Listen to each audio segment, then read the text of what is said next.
ती सगळी बघून घेतलेली मी, खिडकी वगैरे काय आहे की नाही. आता त्याला आपण कापून घेऊया. हे पहा, आता मी भेंडी कापून घेतलेली आहे, मिरची कापून घेतलेली, एक कांदा घेतला, लसूण ठेचून घेतलेला आहे.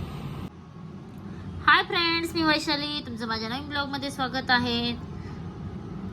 हे पहा, मी घेतलेली भेंडी स्वच्छ धुवून आणि पुसून पण घेतलेली आहे. तर आपण आज बनवणार आहोत भेंडी. तर चला आपण याला आता कटिंग करून घेऊया.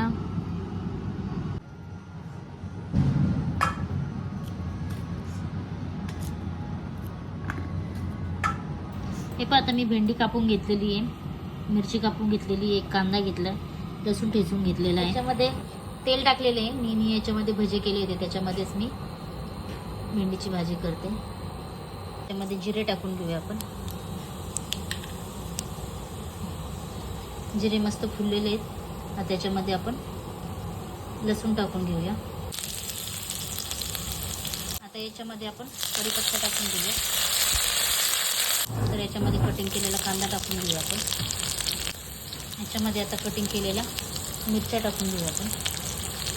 मिरच्या थोड्या मोठ्या मोठ्याच कापलेल्या आहे. लहान मुलगा आहे माझा, तो खातो, त्याला दिसतो नाही तर मग ओरडतो, म्हणून मोठी मोठीच कापलेली, छोटी नाही कापलेली.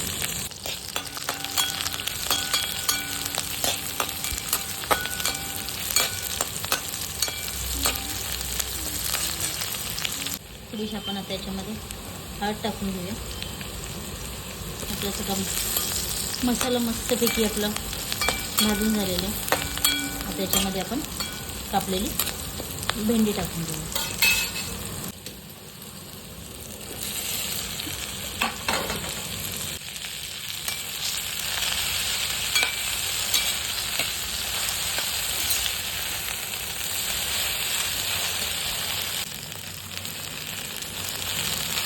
आता भेंडीवरती आपण एक 5 मिनिटं झाकण ठेवूया. आपली भेंडी झाली तर पाहूया आपण.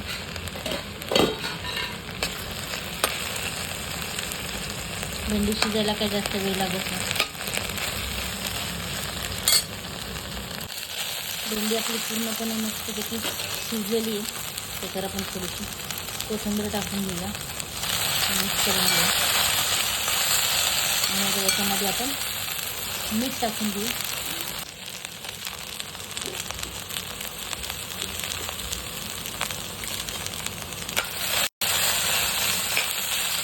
त्याच्यामध्ये आता आपण थोडंसं शेंगदाण्याचं कूट टाकून घेऊ. तुम्हाला आवडत असेल तर टाका, नाही तर आवडत नाही टाका. पाहू शकता मित्रांनो, आपली भेंडी झटपट कशी तयार झालेली आहे. भेंडी शिजायला काही जास्त वेळ लागत नाही, त्याच्यामुळे पटकन तयार झालेली आहे. तुम्ही अशी रेसिपी नक्की ट्राय करा. भेटूया पुन्हा नवीन ब्लॉगमध्ये. Tata, bye bye.